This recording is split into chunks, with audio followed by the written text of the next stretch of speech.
গতকালকে যেখানে মাহফিল ছিল ওখানে আমাকে ম্যাজিস্ট্রেট গাড়িতে করে মাহফিলে নিয়ে গেল। যিনি ছিলেন একজন ম্যাজিস্ট্রেট।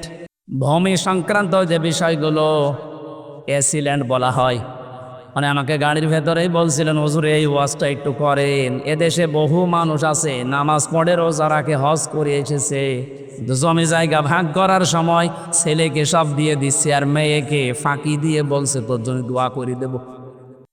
মনে বলছে আমি অনেকগুলো ঠেকিয়েছি যে না, এটা কোরআনের বিরুদ্ধে পুরা, আপনি এ কাজ করতে পারেন না। আপনি কিসের নামাজ পড়েন, কিসের রোজা রাখেন, হজ করে এসেছেন, এত বড় দাড়ি আপনার, আপনি এই কাজ করতে পারেন না। আপনাদের সামনে যেহেতু এত মানুষ থাকে, আপনি একটু ভালো করে বোঝাবেন এ কাজ যেন মুসলমান জেনে শুনি না করে। কারণ কোরআনে কারিমের এই বিষয়টা নফল না, মুস্তাহাব না, এটা ফরজ। টনি বেলাওয়ারের শালিকা ছিল, ছোট শালিকা লরেন বোথ। এ মহিলা আমেরিকা থেকে এসেছিল। ইরানের তেহরান বিমানবন্দরে নামার পরে এক মুসলমানকে বলছে, এ ব্রাদার, আমি কিন্তু মুসলমান হব না, আমি একজন খ্রিস্টান। আমি বিশ্ববিদ্যালয় থেকে অনার্স মাস্টার্স করেছি, ডক্টরেট করে এসেছি। আমি মুসলমান হব না, কিন্তু মুসলমানদের সব চাইতে অথেন্টিক কিতাব বা বই যেটা, বুক যেটা, ওইটা আমার দিন, আমি ইসলাম জানতে চাই। আপনাকে কেউ যদি প্রশ্ন করে, কোনো হিন্দু, কোনো খ্রিস্টান, কোনো বৌদ্ধ, যে আমি মুসলমান হব না কিন্তু আপনাদের ধর্ম জানতে চাই, কোন বই পড়লে অথেন্টিক ধর্ম জানা যাবে, আপনি আমার দেন। কি দেবেন বলেন তো, বলেন বলেন। এখন যদি বলেন না আপনি হিন্দু মানুষ, আপনাকে দেবো না, কোরআন শরীফ আপনার বাবার নাকি?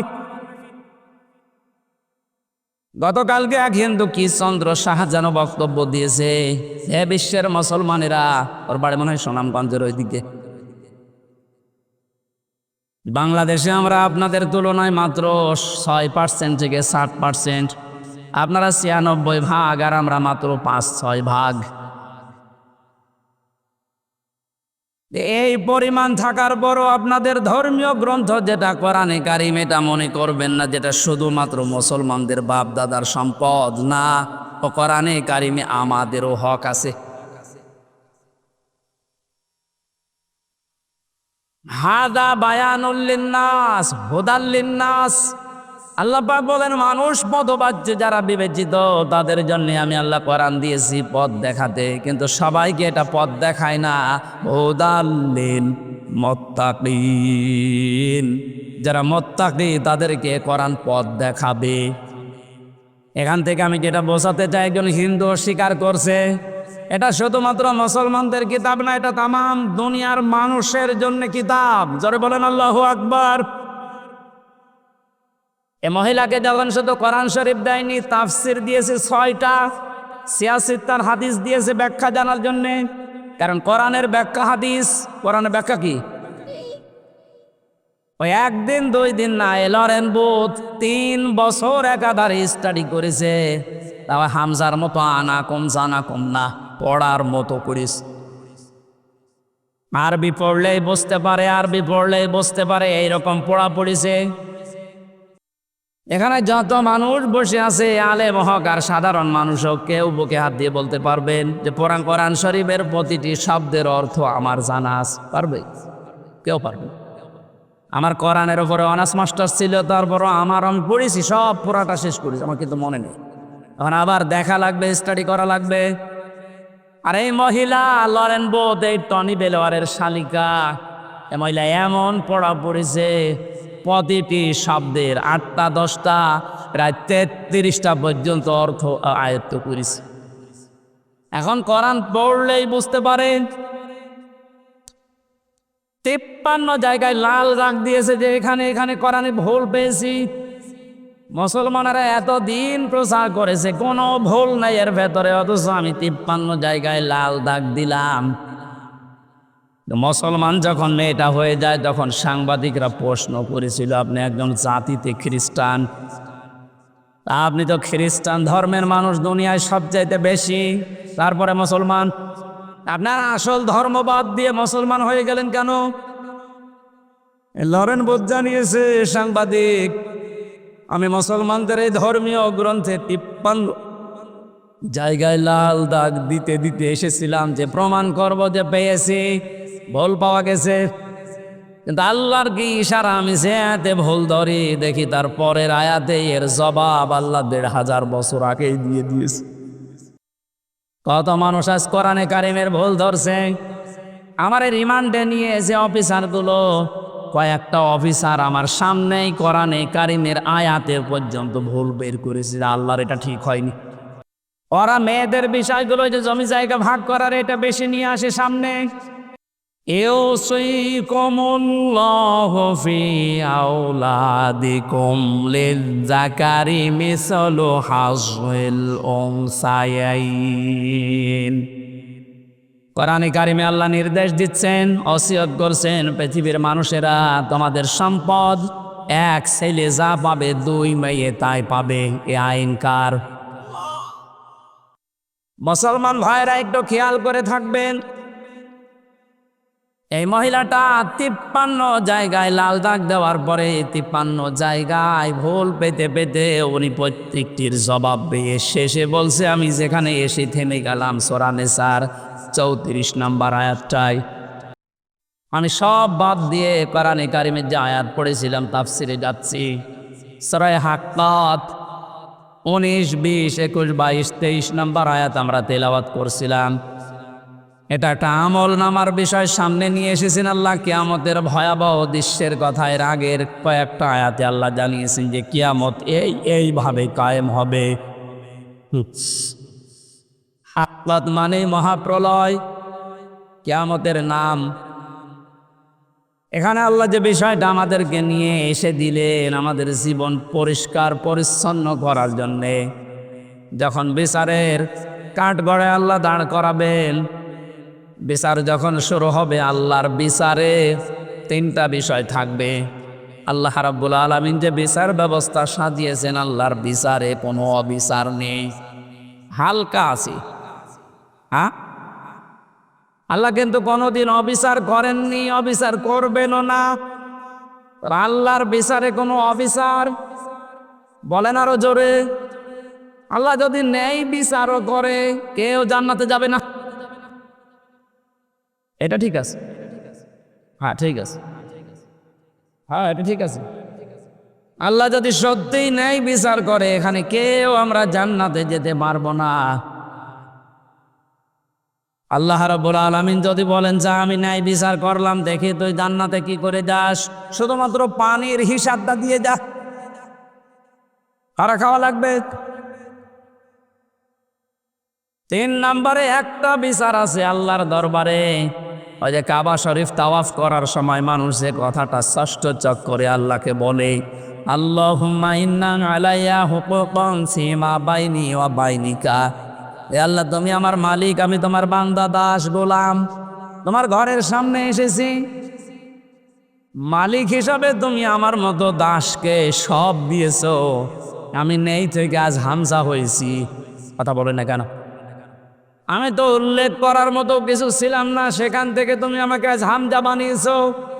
কিন্তু তুমি আমার মালিক হিসাবে আমার মতো গোলামের কাছে এই ভৃত্য চাকর দাস যাই বলেন আমার কাছে তো তুমি কিছু পাবে। তা আমি তো কিছু এই 33 বছরে দিতে পারলাম না। একটা জিনিস আমার আজই ময়দানে আছে, যে তুমি আমারে মাফ করে দাও। আল্লাহ রাব্বুল আলামিন এই কথা শোনার পরে বান্দার আমল নামাটা যদি পছন্দ হয়, দেখার পরে দেখবে যদি কোনো ফরজ জিনিস কম না থাকে আল্লাহ তারে মাফ করবে। এখান থেকে একটা শিক্ষা বের হয়, কোরআন শরীফের ভেতরে আল্লাহ 500 ফরজ দিয়েছেন। কত? এ 500 ফরজের যদি একটা আপনার না থাকে, যদি কম হয় এবং অবজ্ঞা এইটা আল্লাহ দেখে, তাহলে আপনার খবর আছে। ফরজ জিনিস আল্লাহ ছাড়বেন না, ফরজটা আল্লাহ ঠিক মতো দেখবেন। এই জন্য এটা রেকর্ড হচ্ছে, যত মানুষ আজ ভিডিও করছে এরা যেন এটা ছড়ায়। মানুষের জীবনে ফরজ যদি কম হয় তার খবর আছে। এই যে আমাদের উপরে 5 ওয়াক্ত নামাজ যে ফরজ, এই যে 5 ওয়াক্ত নামাজের ভেতরে আবার ফরজ আছে 13টা। কয়টা? নামাজের বাইরে ভেতরে মিলে ফরজ কয়টা? এ 13টা ফরজের একটা ফরজ যদি আপনার আদায় হয়নি, 12টা আদায় হয়েছে, সওয়াব হবে 11টা। 12টা, 5টা, কি হবে? কিচ্ছু হবে না, জিরো, শূন্য, কোনো দাম নেই। এখন যদি বলেন কেন, আমি তো 12টা আদায় করেছি, একটা না এদিক ওদিক হয়েছে, অন্তত কিছু না কিছু দিক। আপনার বিবেকে কি বলে আল্লাহ দেবে? এই জবাব দেওয়া লাগবে, দেবে। এইটা যেমন সহজে বুঝলেন যে ফরজ বাদ গেলে ওটার আর কোনো গুরুত্ব থাকে না, ওটা জিরো হয়ে যায়, শূন্য হয়ে যায়। আমাদের মানব জীবনে আল্লাহ ফরজ দিয়েছেন পুরা কোরআনে কয়শো? আরো জোরে আর একবার বলেন। 599টা আপনি মেনেছেন, বিশ্বাস করেছেন, একটা মানেন না, বিশ্বাসও করেন না, অবজ্ঞা করেন, আরো রাগ করেন, আপনার সওয়াব হবে 499টা। 5টা কিচ্ছু হবে না। এই জন্যই তো আমাদের সাবধান হওয়া লাগবে যে মানুষের হক আদায় করা, এটা কি নফল না ফরজ? এই 15 বছর হক আদায় হচ্ছে, আমার যে হক ছিল একটা টিপ দেওয়া, সেটাও দিতে পারি না। এটা মানুষের হক আপনি নষ্ট করলেন। আর এই কথাগুলো কোরআন দিয়ে হাদিস দিয়ে বলতে গেলে আপনার শত্রু হয়ে যায়। আরে ভাই, আমি আপনাকে বাঁচাতে চাই।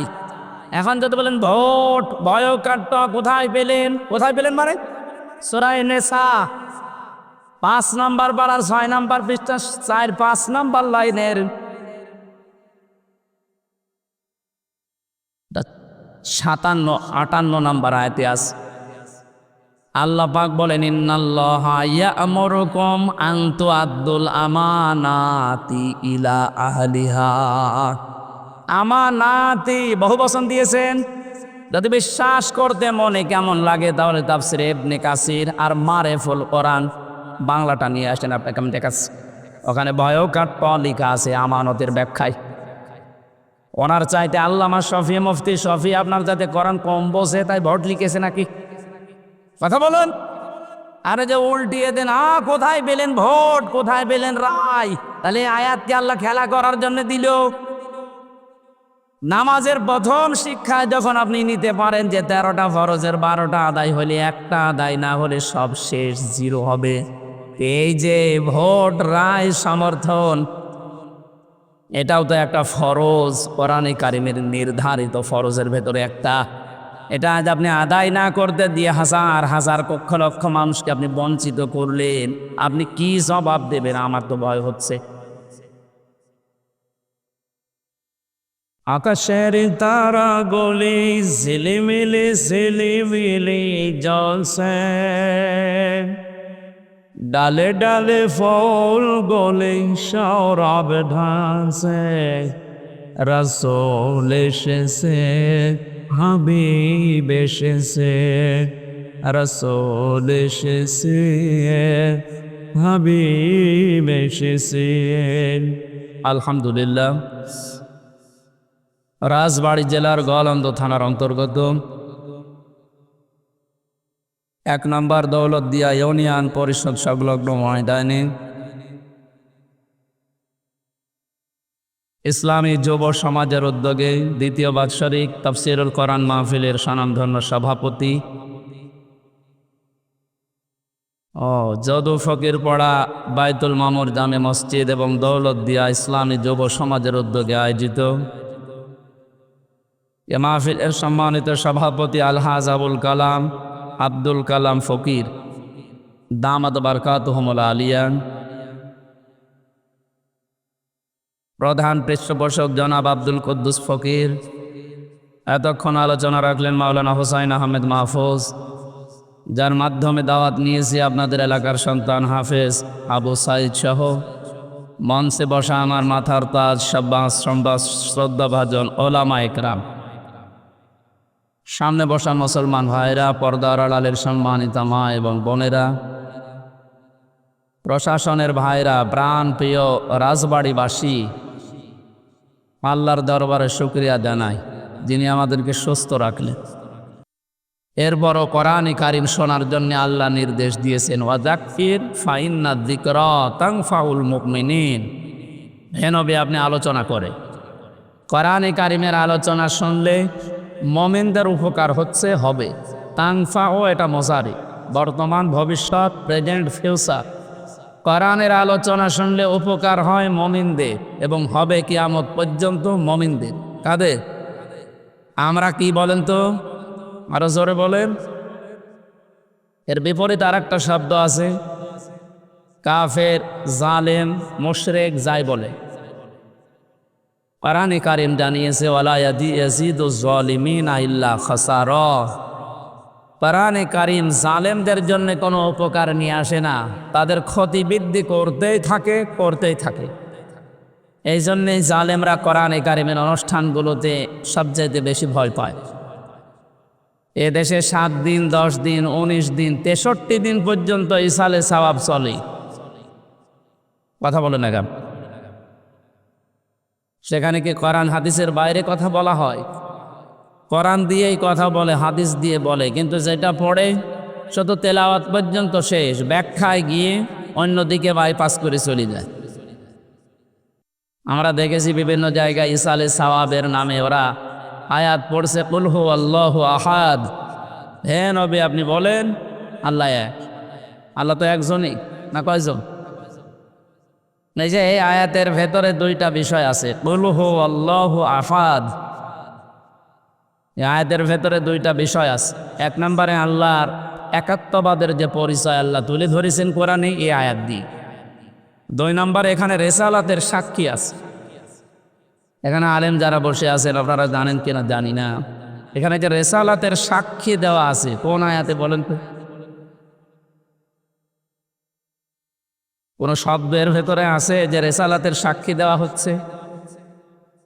না না, সে তো এই আয়াতের ভেতর থেকে বলছে, কুল হু আল্লাহু আহাদের ভেতরে কুল শব্দ দিয়ে যে আল্লাহ বলছেন হে নবী আপনি বলেন, দুনিয়ায় কেউ যদি আপনাকে নাও মানে আমি আল্লাহ বলছি আপনি আমার নবী। যে মোহাম্মদ শব্দটা উচ্চারণ করার সঙ্গে সঙ্গে আল্লাহ নিজের রেসালাতের ঘোষণা দিয়েছেন। কোরআনে কারিমে 4 জায়গায় আছে মুহাম্মাদুর রাসূলুল্লাহ, ওমা মুহাম্মাদুন ইল্লা রাসূল, নুজ্জিলা আলা মুহাম্মাদ, মা কানা মুহাম্মাদুন আবা আহাদিম মির রিজালিকুম ওয়ালাকিন রাসূলুল্লাহি ওয়া খাতামান নাবিয়্যিন ইলা আখির আয়াত। তাহলে আমরা এই আয়াত পড়ছে বিভিন্ন অনুষ্ঠানে আমরা দেখলাম। এটা পড়ার পরে কি হয়? অর্থের দিকে যাবার পরে চলে যাচ্ছে বাইপাস কেটে। হে নবী আপনি বলেন আল্লাহ এক। এবার শুরু হবে, এই নবী কোন নবী? ফাতেমার বাবা। তাফসির করছিল কোন দিক দিকে দেখছেন? ও যাচ্ছে কোন দিক? ফাতেমার বাবা পর্যন্ত যদি শেষ করে দিত তাও তো একটা অন্তত লাইনে থাকতো। এবার বলা হয় এ ফাতেমা কোন ফাতেমা? হোসাইনের মা। এ হোসাইন কোন হোসাইন? এই কিছুক্ষণ আগে যে ওয়াজ করলো, হ্যাঁ, এটা হাসান হোসাইন রাদিয়াল্লাহু তাআলা আনহুমা। এখন এই হোসাইনের জীবনে কি হয়েছিল? কারবালার ঘটনা। কোন ঘটনা? আমি আপনাদেরকে এখন মাত্র 2-2.5 ঘন্টা কারবালার ঘটনা শোনাবো। এই যে শুরু হয়ে গেল কানে হাত দিয়ে টানাটানি। মানুষ মনে করছে আইরে তাফসির হচ্ছে, একে আয়াতের তাফসির হচ্ছে। আয়াত পড়েছিল কি আর কোন দিকে? দাদির কবর কোথায় আর কাঁদছে কোথায়? যেহেতু ওরা যে আয়াত পড়ে আয়াতের উপরে থাকে না, আর যারা বাধা দেবে ওরাও জানে যে এই আয়াতের উপরে থাকবে না, ও চলে যাবে বাইপাস কাটিয়ে অন্য জায়গায়। যারা 7 দিন, 10 দিন, 19 দিন না, 63 দিন না, 63 বছর করুক, কোনো অসুবিধা নেই। সমস্যা হচ্ছে যারা কোরআনে কারিমের আয়াত পড়ার পরে আয়াতের যে বিশ্লেষণ আছে বাস্তবের সাথে মিলিয়ে কথা বলতে গেলেই তখন জালেমরা বোঝে যে আমাদের কোনো উপকার নেই, আমাদের শুধু ক্ষতি বৃদ্ধি হবে, কারণ আমাদের উপকার করার মতো কোনো আয়াত কোরআনে আল্লাহ দেয়নি। দিয়েছে? বলেন। আরো আল্লাহর যত কথা সব জালেমদের বিরুদ্ধে। এমনকি কোরআনে কারিমে সবচাইতে ভয়ঙ্কর আয়াতগুলো যখন আমরা পড়ি দেখি সবচাইতে কঠিন কথা আল্লাহ জালেমদের বিরুদ্ধে দিয়েছে। ওয়ালা তাহসাবান্নাল্লাহা গাফিলান আম্মা ইয়ামালুজ জালিমুন ইন্নামা ইউআখিরুহুম লিয়াউমিন তাশখাসু ফীহিল আবসার। সূরা ইব্রাহিমের 42 নম্বর আয়াত। আল্লাহ বলেন হে নবী আপনি কি মনে করেন যে আমি জালেমদের সম্পর্কে কোনো খোঁজ রাখি না? আমি গাফেল, আমি বেখবর হয়ে আছি? না, সবচাইতে বেশি খোঁজ রাখে আমি জালেমদের। ওদের আমি ধরবো যেদিন চোখ উল্টিয়ে যাবে। এইরকম ধরা ধরবো, এই যে কালামানিককে আল্লাহ ধরিস। আমার দুনিয়ার এখন চোখ উল্টিয়ে গেছে।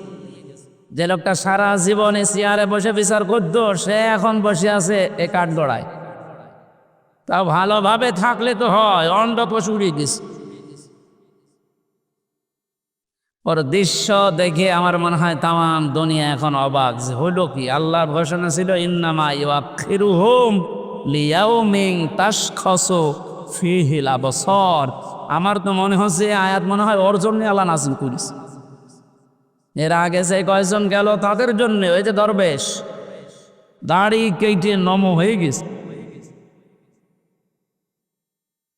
এই জন্য আমরা এমন একটা সময় কোরআনে কারিম শুনতে এসেছি। কোরআন শুনলে যেহেতু ইমানদারদের উপকার হয়, এই জন্যে আমরা সব কাজ কাম বাদ দিয়ে রাতের বেলা এখন আরামের বিছানায় ঘুমানোর কথা, তারপরও 1-1.5 ঘন্টা আমরা কোরআন বোঝার জন্য যে ব্যয় করছি, এ পুরাটা সময় সওয়াব লিখা হবে, ফেরেশতারা লিখতেছে। এটা কিন্তু সাধারণ কোনো অনুষ্ঠান না, এটা আল্লাহর কাছে সবচাইতে দামি আফদালুল ইবাদাতি তিলাওয়াতুল কোরআন। এখানে কোরআন তেলাওয়াত হবে না? বলেন, কত আলেম বসে আছে। আফদল ইসমে তাফসিল, সবচাইতে উত্তম ইবাদত নফলের ভেতরে আল্লাহর কাছে এই কোরআনের আলোচনা, কোরআনের তেলাওয়াত। সুতরাং এরকম একটা অনুষ্ঠানে যিনি আমাদেরকে নিয়ে আসলেন দয়া করে, বলেন আলহামদুলিল্লাহ। আল্লাহ পাক বলেন তাহা মা আনজালনা আলাইকাল কুরআনা লিতাশকা।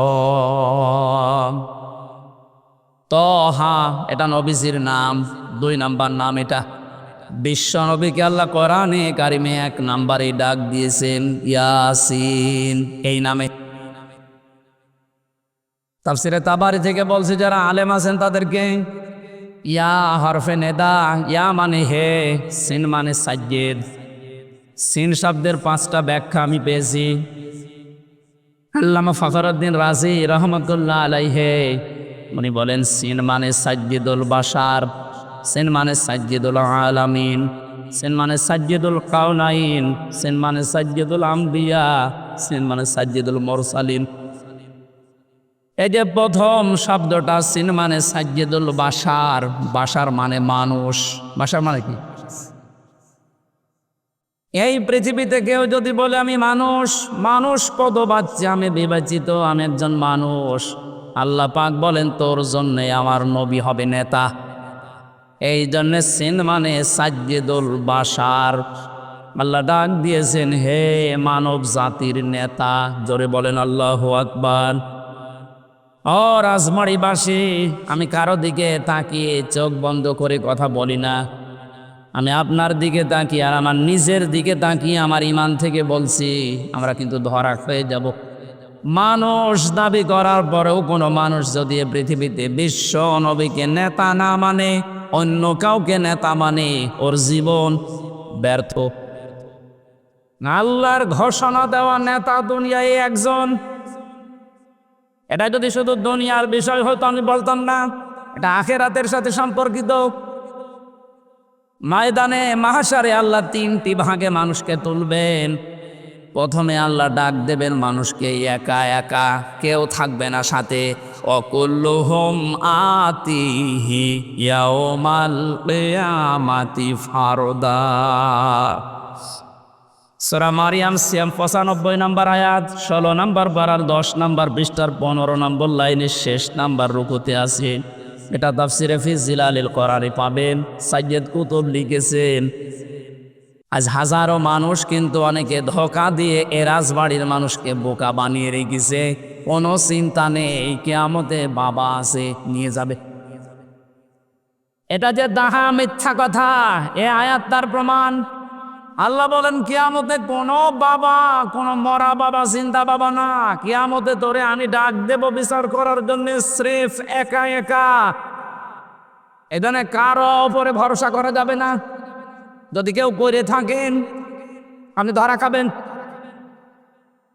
আর এমন এক সময় ধরা খাবেন, ওই সময় শুধরানোর কোনো পথও পাবেন না। এই জন্য আগে থেকে তো সতর্ক করছে, কোরআনে কারীম জানাচ্ছে কিয়ামতে সর্বপ্রথম আল্লাহ আপনাকে ডাকবে তার সামনে দর্শন করে। কথা বলেন, একা একা ফারদা। কিয়ামতের দ্বিতীয় বিচারের পয়েন্টে আল্লাহ এবার আর একা ডাকবে না। ইয়াউমা নাদউ কুল্লা উনাসিন বিইমামিহিম ইলা আখিরি আয়াত। সূরা বানী ইসরাঈল 15 নম্বর পারার 8 নম্বর পৃষ্ঠা 3 নম্বর লাইনের 72 নম্বর আয়াতের প্রথম অংশে আছে। এটা তাফসিরে ইবনে কাসিরে আছে। আল্লাহ পাক বলেন কিয়ামতের দিন এবার আমি আল্লাহ মানুষকে ডাক দেব তার নেতার সাথে। একটা কথা যদি আপনি কোরআন হাদিসের বাইরে প্রমাণ করতে পারেন যে ভুল হচ্ছে, আমি এখনই মোনাজাত করে দেব। কিন্তু যদি মনে করেন না আলেমরা বসে আছে ওনারও তো ভুল ধরার কথা, সব যদি ঠিক মনে হয় এই মুহূর্তে আপনাকে জীবনের সিদ্ধান্ত পাল্টাতে হবে, নয়তো এই যে এত টাকা খরচ করে আসা যাওয়া সব বেকার হবে।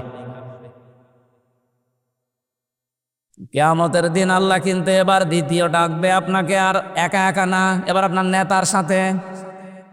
আপনার নেতা যদি এই জন্য ভালো না হয় আপনি ধরা খেয়ে যাবেন, এই আয়াত দিয়ে প্রমাণ পালাম না পাইনি। এরপরেও যদি কেউ ধরা খেয়ে যায় এটা তার কপালের দোষ। এ কথা বলেন এখন। এই জন্য এমন কোনো মানুষের পেছনে থাকা যাবে না, তাকে মানা যাবে না, যাকে মানতে গেলে আমার আল্লাহ নিজেই রেগে যায়। আপনার বিবেককে প্রশ্ন করে বলেন তো এই আয়াতের সাথে মিলিয়ে, কিয়ামতে যেহেতু আল্লাহ আপনাকে নেতার সাথে এবার ডাকবে, আপনি যে নেতার নেতৃত্ব মেনে চলতেন, দুনিয়ায় স্লোগান দিতেন যার আদর্শের, বলেন তো ওই লোকটাকে যদি সামনে নিয়ে আসা হয় তার পেছনে তো থাকবেন আপনি। কি মনে হয় আপনার? যে লোকটা নিজেকে বাঁচাতে দাড়ি কেটে নম হয়ে যেতে পারে, সেদিন কিয়ামতে ও বলবে আল্লাহ আমি নেতাই ছিলাম না, ওকে বলবে না? ও যদি নিজে বাঁচার জন্য নবীর সুন্নতে ওদের খোর দিতে পারে, নবীর সুন্নতে যদি ছুরি লাগাতে পারে, নিজে ওই দিন ভয়াবহ বিপদ দেখে বাঁচার জন্য নিজের পরিচয় দেবে না যে আমি কিছুই ছিলাম না, আমি ছিলাম নমো।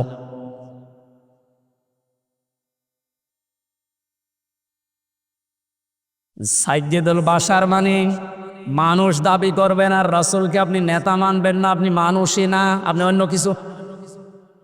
এরকম অন্য কিছু দুনিয়ায় নেই, এ রাজবাড়ি নেই, এ গলান্দে হাত তোলেন তো অন্য কিছু যারা আছেন। হ্যাঁ, আমি হাসির খোরাকি দেইনি। আপনি আধা ঘন্টা কথা শোনেন, কিন্তু প্রতিটি কথা এখন থেকে সিদ্ধান্ত নিয়ে যাওয়া লাগবে যে আমি মানবই। সুতরাং যাদের আদর্শ ঠিক নেই, যাদের নেতা মুহাম্মদ রাসূলুল্লাহ এখনো হতে পারেনি অন্য কেউ, এক্ষুনি তওবা করেন, নেতা আপনি মানুষ নেই, এর বাইরে যা আছে তাই। দ্বিতীয় পয়েন্টে বলেছিলাম সাইয়্যিদুল আলামিন, আলম না, আলামিন বহুবচন। মনে করেন যদি না আমি বাংলাদেশে নেই, আমি সিঙ্গাপুরে আছি, আপনি ওখানেও থাকলেও রাসূলকে আপনাকে মানা লাগবে, নেতা। যদি বলেন না আমি সিঙ্গাপুরে না, আমি আছি মঙ্গল গ্রহে, ওইটা কার? এই যে আলামিন বহুবচন দিয়েছেন আল্লাহ নবী। যত জগৎ আল্লাহ বানিয়েছেন ওখানে যদি আপনি গিয়ে বসবাস করতে থাকেন, ওখানেও মুহাম্মদুর রাসূলুল্লাহকে নেতা মানা লাগবে। এতানাজ্জালুল আমরু বাইনাহুম, না প্রত্যেকটি আসমানে জমিনে আল্লাহর আলাদা আলাদা বিধিবিধান নাজিল হচ্ছে।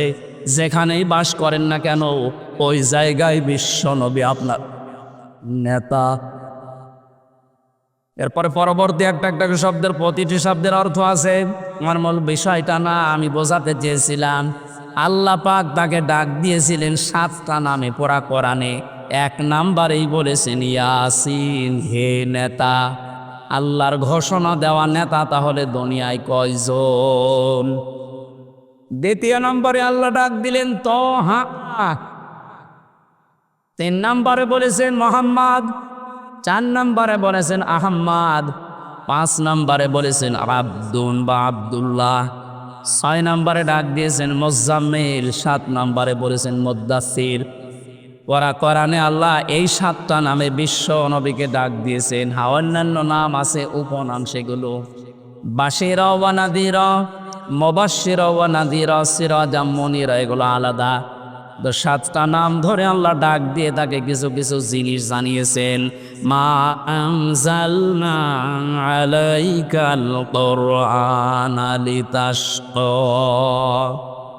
হে নবী, হে মোহাম্মদ সাল্লাল্লাহু আলাইহি ওয়াসাল্লাম, এ কোরআন আমি আপনাকে এই জন্য দেইনি যে আপনি মার খাবেন, আপনি না খেয়ে থাকবেন, আপনি ভেসে যাবেন বানের পানিতে। এই জন্য আমি কোরআন দেইনি। কোরআন যদি থাকে আপনি বানের পানিতে ভাসবেন না, আপনি না খেয়ে থাকবেন না। ত্রাণের জন্যে উপরের দিকে দুহাত বাড়িয়ে থাকা লাগবে না, এইটা নিয়ে আসেন। কারণ এটা নাজিল করার পরে আমি আল্লাহ ঘোষণা দিয়েছিলাম, ফামান তাবিআ হুদায়া ফালা খাউফুন আলাইহিম ওয়ালা হুম ইয়াহজানুন। এই যেটা পাঠালাম এটা যদি অনুসরণ করতে পারো, কোনো ভয় থাকবে না, কোনো চিন্তা থাকবে না। 5-10টা বিষয়ের ভেতরে লুকিয়ে আছে। মানুষ যেগুলোর ভয় পায় দুনিয়ায়, যেগুলো নিয়ে চিন্তা করে, এগুলোর গ্যারান্টি আল্লাহ কোরআনের ভেতরে দিচ্ছেন। ওনার গ্যারান্টি হালকা মিথ্যা। কথা বলেন, আমরা ওভাবে এখনো মানতে পারি না, এই জন্য আমরা এখন ত্রাণের জন্য হাঁ করে আছি। 53টা মুসলমান, 57টা মুসলমান রাষ্ট্র এই দুনিয়ায়। এখনো পর্যন্ত সারা পৃথিবীর দিকে তাকান, না খেয়ে আছে, মায়ের খায়, আতঙ্কে আছে, অপমানিত হয়, লাঞ্ছিত হয়। সবচাইতে বেশি যে জাতির নাম আসবে তার নাম মুসলমান। কোরআনে কারিমে আল্লাহ উল্টিয়ে দিলেন যেটা, তার মানে এখানে কোনো কিছু লুকিয়ে আছে। যেটা লুকিয়ে আছে তার নাম, এটার অনুসরণ। লিতাশকার জন্য আমি আল্লাহ কোরআন দেয়নি, অথচ সেইটার ভেতরে এখন আমরা আছি। তার মানে যেভাবে যথাযথভাবে অনুসরণ করা দরকার, অনুকরণ করা দরকার, সেইভাবে আমরা করতে পারছি না। কথা বলে না কেন? 228টা রাষ্ট্র দুনিয়ায় এখন, 57টা মুসলিম রাষ্ট্র। পৃথিবী চালাতে যত সম্পদ লাগে আল্লাহ পাক বেছে বেছে মনে হচ্ছে সব এই মুসলমান রাষ্ট্রের ভেতরেই দিয়েছে। এরা যদি সত্যি কঠোর হয় তামাম দুনিয়া অচল হয়ে যাবে। কথা বলে, এখানে কোনো ভয় নেই, কোনো টেনশন চিন্তা নেই। আমরাই দুনিয়ায় গালেব হতে পারবো, বিজয়ী হতে পারবো। আমাদের ইমানটা খাঁটি করতে হবে। ওয়ালা তাহিনু ওয়ালা তাহজানু ওয়া আনতুমুল আ'লাউনা ইন কুনতুম মুমিনিন। কোনো ভয় নেই, কোনো চিন্তা নেই, তোমরাই বিজয়ী হবে যদি মমিন হতে পারো। রাজবাড়িবাসী, বিজয় দেওয়ার মালিককে, মমিন হওয়ার মালিককে? আল্লাহ মমিন হবে আর আপনি মমিন? বলছে আল্লাহ মমিন হবে। আল্লাহ মমিন তো আছে, উনি তো মমিন, আর আমরা হচ্ছে আব্দুল মমিন। কত বিজয় দেওয়ার মালিক উনি, মমিন হওয়ার মালিক উনি, আপনি কি করবেন? উনি তো মমিন নিজেই, ওনার নাম মমিন না? ইয়া মমিনও বলে আমরা ডাকি, তার মানে উনি আসলেই মমিন। ওনাকে বিশ্বাস করি আমরা হব আব্দুল মমিন। আমরা কি কেউ মমিন? আমরা আব্দুল মমিন, আমরা মনিবের দাস, আমরা মমিনের বান্দা, গোলাম, সার্ভেন্ট, ভৃত্য যাই বলেন।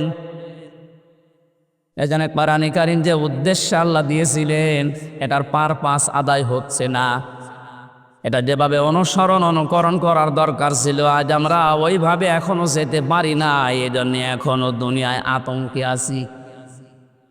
যারা আজের বিরুদ্ধে, তারা থাকার দরকার আতঙ্কে। আপনি আল্লাহর সাথে শিরিক করে তার আইন না মেনে যদি কোনো ভয় না পান, আমি আল্লাহর বিধান মানতে গিয়ে তার সাথে শিরিক না করে কোন কারণে ভয় পাবো বলেন? আমার তো মরণের পরে একটা ঠিকানা আছে, তার নাম বাগান জান্নাত। আর আপনার জন্য কোন ঠিকানা? আপনার তারও ভীত সন্তুষ্ট হওয়া দরকার, ভয় পাওয়া দরকার। কারণ সামনে যে কঠিন দিন আসতেছে, ওই দিনের ভয়াবহতা সম্পর্কে আল্লাহ আজকের তেলাওয়াতকৃত আয়াতে আমাদেরকে জানিয়েছেন। আমরা কোরআনের দিকে এগিয়ে যাব ইনশাআল্লাহ।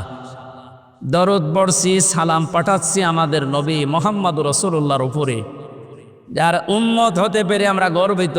কথা বলে না কেন? কেউ যদি বলে যে আমি আমার বাবার গোলাম, ওর ঈমান নষ্ট হয়ে গেছে। পৃথিবীতে আমরা রাসূলুল্লাহর গোলাম না, আমরা হচ্ছে আল্লাহর গোলাম, রাসূলুল্লাহর উম্মত। রাসূলুল্লাহর কি? কোরআন কিভাবে মানুষের সামনে রাসূল উপস্থাপন করবেন? আমি এমনি দরুদ পড়লাম না, কিছু বিষয় এখানে আছে। বিশ্ব নবীকে আল্লাহ দরুদ পড়ার জন্য আদেশ দিয়েছেন আমাদেরকে, তার উপরে সাল্লু আলাইহি ওয়া সাল্লিমু তাসলিমা। কেন এই কথা বললেন? সূরা আরাফের 2 নম্বর আয়াতে আমি ব্যাখ্যা পেয়েছি। বিশ্বনবীকে আল্লাহ যখন কোরআন দিয়েছেন তখনই জানিয়েছেন, হে নবী, এটা কিন্তু সাধারণ কোনো বই কিতাব না, এটা আল্লাহর মুখের নিজের বাণী, আমি আপনার কাছে শুধু দিলাম। আপনি নিজে এর ভেতরেও যদি কোনো কথা বানিয়ে এইটাও আল্লাহ বলেছে কথা বলে চালিয়ে দেন, কি হবে আপনি জানেন? ওয়ালাউ তাকাওয়ালা আলাইনা বা'দাল আকাবিল লাখাযনা মিনহু বিল ইয়ামিন সুম্মা লাকাতানা মিনহুল ওয়াতিন ফামা মিনকুম মিন আহাদিন আনহু হাজিজিন। একটু খেয়াল করা লাগবে। আমার এই কোরআনের ভেতরে যদি আমার নবী, এত দামি নবী যাকে আমি আল্লাহ কোনোদিন হে নবী বা হে মোহাম্মদ এ শব্দ দিয়ে ডাকি নাই, ডেকেছি মোহাম্মদুর রাসূলুল্লাহ রেসালাতের ঘোষণা দিয়ে, সেই নবী যদি এ কোরআন প্রচার করতে গিয়ে নিজের কোনো কথা এর ভেতরে লাগিয়ে বলতো এইটাও আল্লাহ বলেছে, হে নবী আমি কি করতাম জানেন? আপনার ডান হাত আমি চেপে ধরতাম, কণ্ঠনালী কেটে ফেলে দিতাম। হয়েছে? শব্দ হয়েছে? হয়নি। আলেমদেরকে এবার বলছে এখানে একটা সূক্ষ্ম বিষয় আছে, এই যে লাখাযনা একালিফ টান আছে। আল্লাহ বলেন আমি চেপে ধরতাম, আপনার হাত ধরতাম না, আমি আল্লাহ নিজের হাত দিয়ে ধরতাম। লাখাযনা অবশ্যই আমি আল্লাহ বা আমরা ধরতাম। বলে ধরতো কে?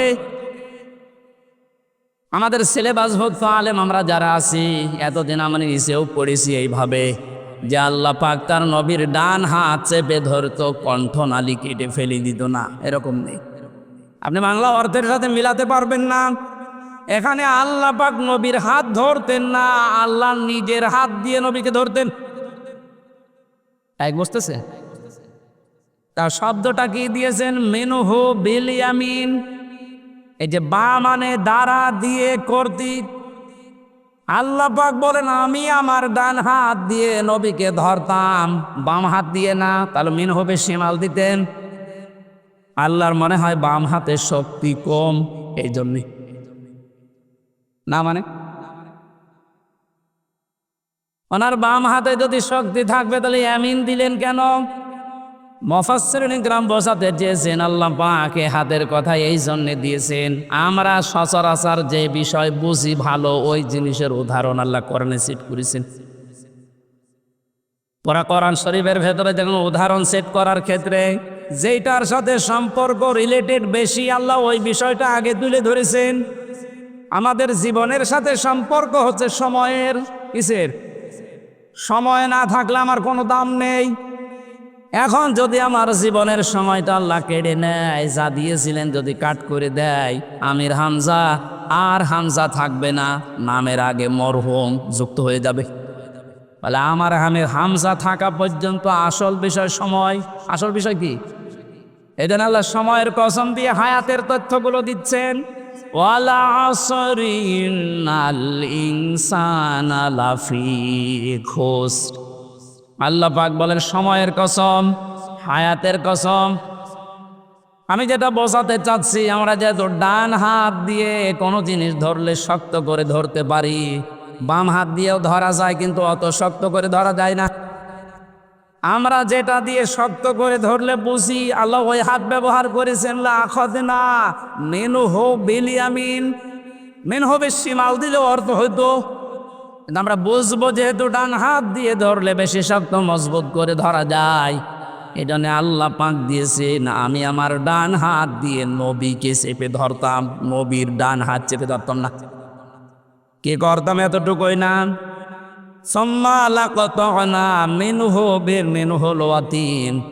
আমি আল্লাহ দেখতাম যে জিনিস দিয়ে নবী কথা বলে ওই কণ্ঠনালী কেটে ফেলে দিতাম, আর আমাকে এ বিষয়ে বাধা দেওয়ার মতো কোনো শক্তি ক্ষমতা কারো থাকতো না। এটা বাংলা অর্থ ছিল। এখান থেকে যেটা বুঝলাম, কোরআনে কারিমে এত অথেন্টিকেতা, এর ভেতরে নবীও কোনো কথা ঢোকাতে পারেননি। কথা বলেন না কেন? অনেকেই দেখলাম কোরআনের বিরুদ্ধে পর্যন্ত উল্টাপাল্টা কথা বলছে। এই যে দরবেশ কিছুদিন আগে ধরা পড়েছে, একটা সেমিনারে বক্তব্য দিতে গিয়ে জানিয়েছে কোরআনের ভেতরেও সমস্যা আছে, তবে মেজর না। যে লোকটা এই কথা বলতে পারে যে এর ভেতরেও সমস্যা আছে, দালিকাল কিতাবু লা রাইবা ফি, এই আয়াত অনুযায়ী ওই লোকটা কাফের। আল্লাহ বলছেন কোনো ভুল সন্দেহ অবকাশ পর্যন্ত নেই, আর আপনি যদি সন্দেহ করেন আপনার ঈমান থাকবে?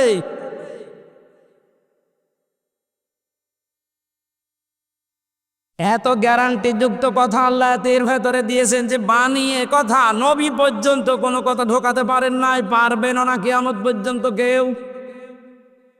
63 অক্টিলিয়ন বছর পর্যন্ত কেউ যদি চেষ্টা করে, নবীজি জানিয়েছেন এই পৃথিবীতে বিজ্ঞান এখন কোরআনের আয়াত নিয়ে প্রমাণ করছে, 1 2 না 63 অক্টিলিয়ন বছর পর্যন্ত যদি কেউ চেষ্টা করে, তারপরেও কোরআনে কারিমে কোনোদিন একটা ভুল বের করতে পারবে না। টনি বেলাওয়ারের শালিকা ছিল, ছোট শালিকা লরেন বোথ। এ মহিলা আমেরিকা থেকে এসেছিল। ইরানের তেহরান বিমানবন্দরে নামার পর এক মুসলমানকে বলছে, এ ব্রাদার, আমি কিন্তু মুসলমান হব না, আমি একজন খ্রিস্টান। আমি বিশ্ববিদ্যালয় থেকে অনার্স মাস্টার্স করেছি, ডক্টরেট করে এসেছি। আমি মুসলমান হব না, কিন্তু মুসলমানদের সবচাইতে অথেন্টিক কিতাব বা বই যেটা, বুক যেটা, ওইটা আমার দিন, আমি ইসলাম জানতে চাই। আপনাকে কেউ যদি প্রশ্ন করে, কোনো হিন্দু, কোনো খ্রিস্টান, কোনো বৌদ্ধ, যে আমি মুসলমান হব না কিন্তু আপনাদের ধর্ম জানতে চাই, কোন বই পড়লে অথেন্টিক ধর্ম জানা যাবে, আপনি আমার দেন। কি দেবেন বলেন তো? বলেন বলেন। এখন যদি বলেন না আপনি হিন্দু মানুষ, আপনাকে দেবো না, কোরআন শরীফ আপনার বাবার নাকি? গতকালকে এক হিন্দু কৃষ্ণচন্দ্র শাহজাহান বক্তব্য দিয়েছে, হে বিশ্বের মুসলমানেরা, ওর বাড়ি মনে হয় সুনামগঞ্জের ওইদিকে, বাংলাদেশে আমরা আপনাদের তুলনায় মাত্র 6% থেকে 60%, আপনারা 96% আর আমরা মাত্র 5-6%। এই পরিমাণ থাকার পরও আপনাদের ধর্মীয় গ্রন্থ যেটা কোরআনে কারিম, এটা মনে করবেন না যেটা শুধুমাত্র মুসলমানদের বাপ দাদার সম্পদ, না, ও কোরআনে কারিমে আমাদেরও হক আছে। হাদা বায়ানুল লিন্নাস হুদাল লিন্নাস, আল্লাহ পাক বলেন মানুষ পথবাচ্য যারা বিবেচিত তাদের জন্য আমি আল্লাহ কোরআন দিয়েছি পথ দেখাতে, কিন্তু সবাইকে এটা পথ দেখায় না। হুদাল লিল মুত্তাকিন, যারা মুত্তাকি তাদেরকে কোরআন পথ দেখাবে। এখান থেকে আমি যেটা বোঝাতে চাই, একজন হিন্দু স্বীকার করছে এটা শুধুমাত্র মুসলমানদের কিতাব না, এটা তামাম দুনিয়ার মানুষের জন্য কিতাব। জোরে বলেন আল্লাহু আকবার। এ মহিলাকে যখন শুধু কোরআন শরীফ দেয়নি, তাফসির দিয়েছে 6টা, 86 হাদিস দিয়েছে ব্যাখ্যা জানার জন্যে। কারণ কোরআনের ব্যাখ্যা হাদিস, কোরআনের ব্যাখ্যা কি? ওই 1 দিন 2 দিন না, লরেন বুথ 3 বছর একাধারে স্টাডি করেছে। তাও হামজার মতো আনা কম জানা কম না, পড়ার মতো করিস। আরবি পড়লেই বুঝতে পারে, আরবি পড়লেই বুঝতে পারে, এইরকম পড়া পড়েছে। এখানে যত মানুষ বসে আছে, আলেম হক আর সাধারণ মানুষ হোক, কেউ বুকে হাত দিয়ে বলতে পারবেন যে কোরআন শরীফের প্রতিটি শব্দের অর্থ আমার জানা আছে? পারবে? কেউ পারবে? আমার কোরআনের ওপরে অনার্স মাস্টার্স ছিল, তারপরও আমি পড়েছি, সব পুরাটা শেষ করেছি, আমার কিন্তু মনে নেই। এখন আবার দেখা লাগবে, স্টাডি করা লাগবে। আর এই মহিলা লরেন বোধ, এই টনি বেলোয়ারের শালিকা, এ মহিলা এমন পড়া পড়েছে, প্রতিটি শব্দের 8টা 10টা প্রায় 33টা পর্যন্ত অর্থ আয়ত্ত করেছে। এখন কোরআন পড়লেই বুঝতে পারে। 53 জায়গায় লাল দাগ দিয়েছে যে এখানে এখানে কোরআনে ভুল পেয়েছি। মুসলমানেরা এতদিন প্রচার করেছে, কোনো ভুল নাই এর ভেতরে, অথচ আমি 53 জায়গায় লাল দাগ দিলাম। মুসলমান যখন মেয়েটা হয়ে যায়, তখন সাংবাদিকরা প্রশ্ন করেছিল, আপনি একজন জাতিতে খ্রিস্টান, আপনি তো খ্রিস্টান ধর্মের মানুষ দুনিয়ায় সবচাইতে বেশি, তারপরে মুসলমান, আপনার আসল ধর্ম বাদ দিয়ে মুসলমান হয়ে গেলেন কেন? লরেন বোধ জানিয়েছে, সাংবাদিক, আমি মুসলমানদের এই ধর্মীয় গ্রন্থে 53 জায়গায় লাল দাগ দিতে দিতে এসেছিলাম যে প্রমাণ করব যে পেয়েছি, ভুল পাওয়া গেছে। কিন্তু আল্লাহর কি ইশারা, আমি সে আয়াতে ভুল ধরি, দেখি তার পরের আয়াতে এর জবাব আল্লাহ 1500 বছর আগেই দিয়ে দিয়েছে। কত মানুষ আজ কোরআনে কারিমের ভুল ধরছে। আমার রিমান্ডে নিয়ে যে অফিসারগুলো, কয়েকটা অফিসার আমার সামনেই কোরআনে কারিমের আয়াতের পর্যন্ত ভুল বের করেছে, আল্লাহর এটা ঠিক হয়নি। ওরা মেয়েদের বিষয়গুলো, যে জমি জায়গা ভাগ করার, এটা বেশি নিয়ে আসে সামনে। ইউসিকুমুল্লাহু ফি আওলাদিকুম লিয-যাকারি মিসলু হায্জিল উনসায়াইন। কোরআনে কারিমে আল্লাহ নির্দেশ দিচ্ছেন, ওসিয়ত করছেন, পৃথিবীর মানুষেরা তোমাদের সম্পদ এক ছেলে যা পাবে 2 মেয়ে তাই পাবে। এ আইন কার? গতকালকে যেখানে মাহফিল ছিল, পরশুদিন নাটোরে, ওখানে আমাকে ম্যাজিস্ট্রেট গাড়িতে করে মাহফিলে নিয়ে গেল। যিনি ছিলেন একজন ম্যাজিস্ট্রেট, ভূমি সংক্রান্ত যে বিষয়গুলো এসিল্যান্ড বলা হয়, মানে আমাকে গাড়ির ভেতরেই বলছিলেন, হুজুর এই ওয়াজটা একটু করেন, এদেশে বহু মানুষ আছে নামাজ পড়ে রোজা রাখে, হজ করে এসেছে, কিন্তু জমি জায়গা ভাগ করার সময় ছেলেকে সব দিয়ে দিচ্ছে আর মেয়েকে ফাঁকি দিয়ে বলছে তোর জন্য দোয়া করে দেবো। মনে বলছে আমি অনেকগুলো ঠেকিয়েছি যে না, এটা কোরআনের বিরুদ্ধে পুরা, আপনি এ কাজ করতে পারেন না। আপনি কিসের নামাজ পড়েন, কিসের রোজা রাখেন, হজ করে এসেছেন, এত বড় দাড়ি আপনার, আপনি এই কাজ করতে পারেন না। আপনাদের সামনে যেহেতু এত মানুষ থাকে, আপনি একটু ভালো করে বোঝাবেন, এ কাজ যেন মুসলমান জেনে শুনি না করে। কারণ কোরআনে কারিমের এই বিষয়টা নফল না, মুস্তাহাব না, এটা ফরজ। এটা কি মুসলমান ভাইরা একটু খেয়াল করে থাকবেন। এই মহিলাটা 53 জায়গায় লাল দাগ দেওয়ার পরে 53 জায়গায় ভুল পেতে পেতে উনি প্রত্যেকটির জবাব পেয়ে শেষে বলছে, আমি যেখানে এসে থেমে গেলাম সূরা নিসার 34 নম্বর আয়াতটায়। আমি সব বাদ দিয়ে কোরআনে কারিমের যে আয়াত পড়েছিলাম তাফসিরে যাচ্ছি। সূরা হাক্কাত 19, 20, 21, 22, 23 নম্বর আয়াত আমরা তেলাওয়াত করছিলাম। এটা একটা আমল নামার বিষয় সামনে নিয়ে এসেছেন আল্লাহ। কিয়ামতের ভয়াবহ দৃশ্যের কথা এর আগের কয়েকটা আয়াতে আল্লাহ জানিয়েছেন যে কিয়ামত এইভাবে কায়েম হবে। হাক্কাত মানে মহাপ্রলয়, কিয়ামতের নাম। এখানে আল্লাহ যে বিষয়টা আমাদেরকে নিয়ে এসে দিলেন আমাদের জীবন পরিষ্কার পরিচ্ছন্ন করার জন্যে, যখন বিচারের কাঠগড়ে আল্লাহ দাঁড় করাবেন, বিচার যখন শুরু হবে, আল্লাহর বিচারে 3টা বিষয় থাকবে। আল্লাহ রাব্বুল আলামিন যে বিচার ব্যবস্থা সাজিয়েছেন, আল্লাহর বিচারে কোনো অবিচার নেই, হালকা আছে। হ্যাঁ, আল্লাহ কিন্তু কোনোদিন অবিচার করেননি, অবিচার করবেনও না। আল্লাহর বিচারে কোনো অবিচার, বলেন আরো জোরে, আল্লাহ যদি ন্যায় বিচারও করে কেউ জান্নাতে যাবে না। এটা ঠিক আছে? হ্যাঁ ঠিক আছে, হ্যাঁ এটা ঠিক আছে। আল্লাহ যদি সত্যিই ন্যায় বিচার করে, এখানে কেউ আমরা জান্নাতে যেতে পারবো না।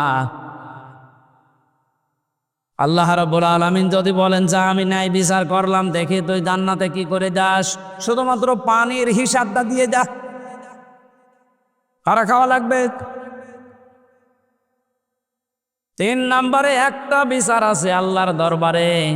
ওই যে কাবা শরীফ তাওয়াফ করার সময় মানুষ যে কথাটা ষষ্ঠ চক্করে আল্লাহকে বলে, আল্লাহুম্মা ইন্না আলাইয়া হুকুকান সীমা বাইনি ওয়া বাইনিকা, এ আল্লাহ তুমি আমার মালিক, আমি তোমার বান্দা দাস গোলাম, তোমার ঘরের সামনে এসেছি, মালিক হিসাবে তুমি আমার মতো দাসকে সব দিয়েছো, আমি নেই থেকে আজ হামজা হয়েছি।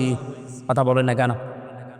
আমি তো উল্লেখ করার মতো কিছু ছিলাম না, সেখান থেকে তুমি আমাকে আজ হামজা বানিয়েছো, কিন্তু তুমি আমার মালিক হিসাবে আমার মতো গোলামের কাছে এই ভৃত্য চাকর দাস যাই বলেন আমার কাছে তো তুমি কিছু পাবে, তা আমি তো কিছু এই 33 বছরে দিতে পারলাম না। একটা জিনিস আমার আজই ময়দানে আছে যে তুমি আমারে মাফ করে দাও।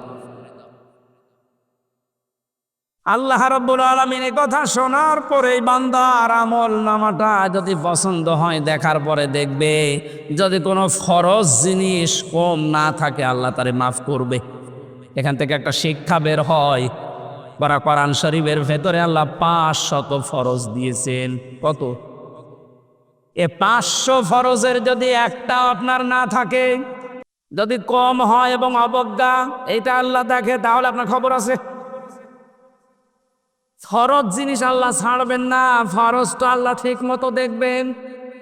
এই জন্য এটা রেকর্ড হচ্ছে, যত মানুষ আজ ভিডিও করছে এরা যেন এটা ছড়ায়, মানুষের জীবনে ফরজ যদি কম হয় তার খবর আছে। এই যে আমাদের উপরে 5 ওয়াক্ত নামাজ যে ফরজ, এই যে 5 ওয়াক্ত নামাজের ভেতরে আবার ফরজ আছে 13টা। কয়টা? নামাজের বাইরে ভেতরে মিলে ফরজ কয়টা? এ 13টা ফরজের একটা ফরজ যদি আপনার আদায় হয়নি, 12টা আদায় হয়েছে, সওয়াব হবে 11টা। 12টা 5টা কি হবে? কিচ্ছু হবে না, জিরো, শূন্য, কোনো দাম নেই।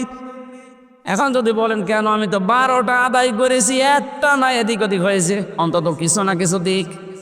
আপনার বিবেকে কি বলে আল্লাহ দেবে, এই জবাব দেওয়া লাগবে, দেবে। এইটা যেমন সহজে বুঝলেন যে ফরজ বাদ গেলে ওটার আর কোনো গুরুত্ব থাকে না, ওটা জিরো হয়ে যায়, শূন্য হয়ে যায়। আমাদের মানব জীবনে আল্লাহ ফরজ দিয়েছেন পুরা কোরআনে 500। আরো জোরে আর একবার বলেন। 599টা আপনি মেনেছেন, বিশ্বাস করেছেন, একটা মানেন না, বিশ্বাসও করেন না, অবজ্ঞা করেন, আরো রাগ করেন, আর না সওয়াব হবে 499টা। 5টা কিচ্ছু হবে না। এই জন্য আমাদের সাবধান হওয়া লাগবে যে মানুষের হক আদায় করা এটা কি নফল না ফরজ? এই 15 বছর হক আদায় হচ্ছে, আমার যে হক ছিল একটা টিপ দেওয়া সেটাও দিতে পারি নাই। এটা মানুষের হক আপনি নষ্ট করলেন। আর এই কথাগুলো কোরআন দিয়ে হাদিস দিয়ে বলতে গেলে আপনার শত্রু হয়ে যায়। আরে ভাই, আমি আপনাকে বাঁচাতে চাই। এখন যদি বলেন ভোট বয়কাট্য কোথায় পেলেন, কোথায় পেলেন মানে সূরা নিসা 5 নম্বর পারার 6 নম্বর পৃষ্ঠা 4-5 নম্বর লাইনের 57-58 নম্বর আয়াতে আছে। আল্লাহ পাক বলেন, ইন্নাল্লাহা ইয়া'মুরুকুম আন তুআদ্দুল আমানাতি ইলা আহলিহা। আমানাতি বহু বচন দিয়েছেন। যদি বিশ্বাস করতে মনে কেমন লাগে তাহলে তাফসীরে ইবনে কাসির আর মারেফুল কোরআন বাংলাটা নিয়ে আসেন, আপনাকে আমি দেখাচ্ছি। ওখানে বয়কাট্য লেখা আছে আমানতের ব্যাখ্যায়। ওনার চাইতে আল্লামা শফি, মুফতি শফি আপনার যাতে কোরআন কম বোঝে তাই ভোট লিখেছে নাকি? কথা বলুন। আরে যে উল্টিয়ে দেন, কোথায় পেলেন ভোট, কোথায় পেলেন রায়? তাহলে আয়াতকে আল্লাহ খেলা করার জন্য দিল। নামাজের প্রথম শিক্ষায় যখন আপনি নিতে পারেন যে 13টা ফরজের 12টা আদায় হলে, একটা আদায় না হলে সব শেষ, জিরো হবে। এই যে ভোট, রায়, সমর্থন, এটাও তো একটা ফরজ, কোরআনে কারিমের নির্ধারিত ফরজের ভেতরে একটা। এটা আজ আপনি আদায় না করতে দিয়ে হাজার হাজার লক্ষ লক্ষ মানুষকে আপনি বঞ্চিত করলেন, আপনি কি জবাব দেবেন? আমার তো ভয় হচ্ছে। ও ভাই, আমির হামজা শুধু আপনার এই দলের লোক না, কোরআন শরীফ যেমন প্রত্যেকের জন্যে, আমির হামজা সবার জন্যে। আমার নির্ধারিত কোনো দল এই দলের এজেন্ট না, কখনো না। আমি কোরআন প্রচার করতে আসলে আমি সবার, এজন্য বড় মায়া মহাব্বত নিয়ে কথা বলছি। রাজবাড়িতে আসার সময় যদি আমি দেখি যে একটা বাচ্চা পানিতে পড়ে ডুবে মারা যাচ্ছে, তাকিয়ে দেখলাম যে এমন মানুষের বাচ্চা যে লোকটা আমার নামে মামলা দিয়েছিল, ওর জন্যে আমি 3 বছর জেল খাটলাম, বলবো ঠিক আছে মরে যায়, যাক, দরকার দোয়া করে দেব, হবে? আমার যদি ন্যূনতম বিভেদ থাকে, আমার পোশাক আশাক ভিজে যায়, যাক, আমার গায়ে ময়লা লাগে, লাগুক, আগে ওই বাচ্চাটাকে বাঁচানো, এটা আমার ইমানের দাবি হবে। শত্রুর ছেলের সাথে যদি আপনি আচরণ করতে পারেন, আপনি তো আমার শত্রু না, আপনাকে আমি জাহান্নাম থেকে বাঁচাতে, জান্নাতের পথ দেখাতে এসেছি। সুতরাং এইরকম মন নিয়ে কথা শোনেন যে আপনি আসলে ভুল পথে আছেন, ভুল করে ফেলেছেন, আপনাকে বাঁচতে হবে। আল্লাহ পাক ফরজ বিষয়গুলো এজন্য আমাদের সামনে দিচ্ছেন যেন ভুল হয়ে না যায়। ভালোভাবে বারবার খেয়াল কর, যেখানে বসে আছেন এইটার আসল ফরজ বা গুরুত্বপূর্ণ জিনিস এই সামিয়ানার খুঁটি। সামিয়ানার খুঁটি না থাকলে এটাকে কেউ প্যান্ডেলই বলবে না, মঞ্চ, স্টেজ বলবে। এখানে আরো জিনিস আছে, এই যে ফুলগুলো, লাইট, এই যে ক্যামেরা, এই যে সাউন্ড বক্স, এই যে চার কাপ, মাইক, এগুলো না থাকলে এটা স্টেজ বলবে না। বলেন না কেন? এটা যেমন সহজে বুঝলেন যে এগুলো না থাকলেও এটা স্টেজ, খালি খুঁটি আর সামিয়ানা থাকলেই। আপনার জীবনে আসল ফরজ যেগুলো আল্লাহ কোরআনে দিলেন, কত বললাম, বলেন। এর বাইরে আরো এরকম এই ফুল, লাইট, ক্যামেরা, এগুলো আছে যেগুলো নফল, মুস্তাহাব, সুন্নাত, মুবাহ, এগুলো বলা হয়। ওইগুলো আপনি জনমের মতো করেছেন, কিন্তু ফরজ বাদ, সব বাদ না। হয়তো 499টা করেছেন, একটা করেননি, আরো মানেন উনি, কেউ বলতে গেলে আপনি তারে ছেলে দিয়েছেন। তাহলে বলেন আপনার সওয়াব কি হবে, আপনি নিজেই বলেন। এখন যদি বলেন কই আমি হজ করেছি, আপনার হজ বাদ। নামাজ পড়েছি 6 ওয়াক্ত তাহাজ্জুদ মিলে, সব বাদ। এটা যদি না বুঝে থাকেন, আমি আবার রিপিট করব বলেন। আর যদি বোঝার পরে না বোঝার ভান করে থাকেন, এদিকে আসেন, এটা ক্লিয়ার কিনা বলেন। এই যে মাওয়াজিন শব্দটা কোরআনে আল্লাহ দিয়েছেন, ফাম্মা মান সাকুলাত মাওয়াজিনুহু ফাহুয়া ফি ঈশাতির রাদিয়া। এই শব্দগুলোর বিশ্লেষণ আছে। ওজন দেওয়ার জন্য আমরা যেটা জানি যে ওজন, অনেকে মনে করে মিজান, মিজান মানে ওজন দেওয়া না, মিজান মানে মানদণ্ড। মিজান মানে কি?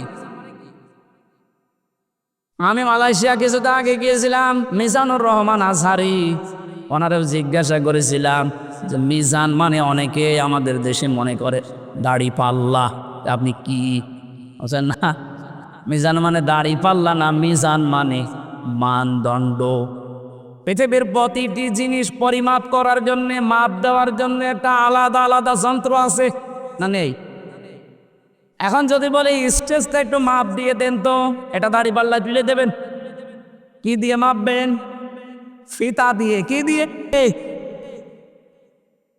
এই যে পানির ভেতরে যদি বলি এইটা মেপে দেন তো, ফিতা দিয়ে মাপবেন, কেজি দিয়ে, লিটার দিয়ে, এই কথা বলেন না কেন? চাউল যদি নিয়ে এসে দিয়ে যে চাউল মেপে দেন, ফিতা দিয়ে মাপবেন, এ দিয়ে। প্রতিটি জিনিস পরিমাপ করার আলাদা আলাদা আলাদা যন্ত্র আছে, আর প্রতিটি যন্ত্রের নাম এক না আলাদা, এটা বুঝেছেন?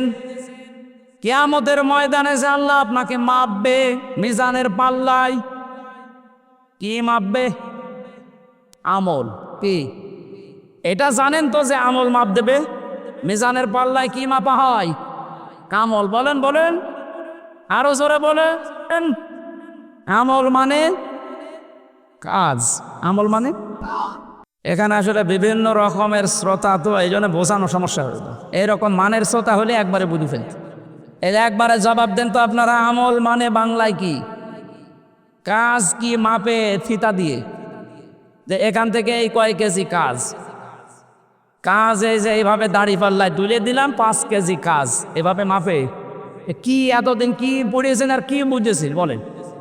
যে মিজানের পাল্লা সে জন্মের পর থেকে নাম শুনছি, মিজানের পাল্লায় মাপ দেওয়া হবে মানুষের কি আমল। বলেন আমল মানে কাজ তো আমরা জানি যে দাড়ি পাল্লা দিয়ে মাপে না, কাজ মাপার একটা আলাদা জিনিস আছে। পানি যদি মাপতে হয় লিটার দিয়ে, এই স্টেজ মাপতে হয় ফিতা দিয়ে, তাহলে কাজ মাপতে হয় দাড়ি পাল্লা দিয়ে। কি দিয়ে? মানদণ্ড দিয়ে। কি দিয়ে?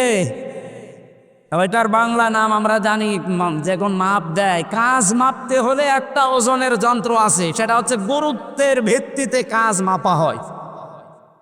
এটা না বুঝলে আবার প্রশ্ন করে। কাজ মাপতে হলে কি দিয়ে মাপে? গুরুত্ব দিয়ে। কি দিয়ে?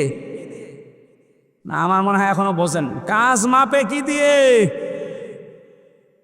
এ পর্যন্ত যদি ক্লিয়ার না হন আমি আয়াতে যাব না। সকালবেলা আপনি আমার গেবত ধরো না, কি বললো কিছু বুঝলাম না, আমার দরকার নেই এরকম ওয়াজ করা। আপনি বুঝেছেন কিনা বলেন যে কাজ মাপতে হয় লিটার দিয়ে, ফিতা দিয়ে, সিসি দিয়ে, দাড়ি পাল্লায়। কি দিয়ে? গুরুত্ব দিয়ে। গুরুত্ব কি বলেন বলেন? এখন গুরুত্বের ভিত্তিতে কি? আমি এ সাইদকে বললাম যে কুষ্টিয়ায় যাও, যে আমার বাবার কাছে এই 5,000 টাকা দিয়ে আস। ও পথিমধ্যে যে তাকে মার্বেল খেলা হচ্ছে, ওই টাকা দিয়ে মার্বেল খেলে টাকা সব শেষ, ওখানে যায়ও নি, টাকাও দেয়নি। যদি পরবর্তীতে আব্বারে জিজ্ঞাসা করলাম এরকম একটা ছেলে পাঠিয়েছিলাম, বলে কে, তাহলে ওর প্রতি তো আমার ভালোবাসা মহব্বত আরো বেড়ে যাবে। ও আমার কথার কাজের কোনো গুরুত্ব দিয়েছে? কথা বলেন না কেন? এর ভেতরে আল্লাহর 500 গুরুত্বপূর্ণ মেসেজ আছে।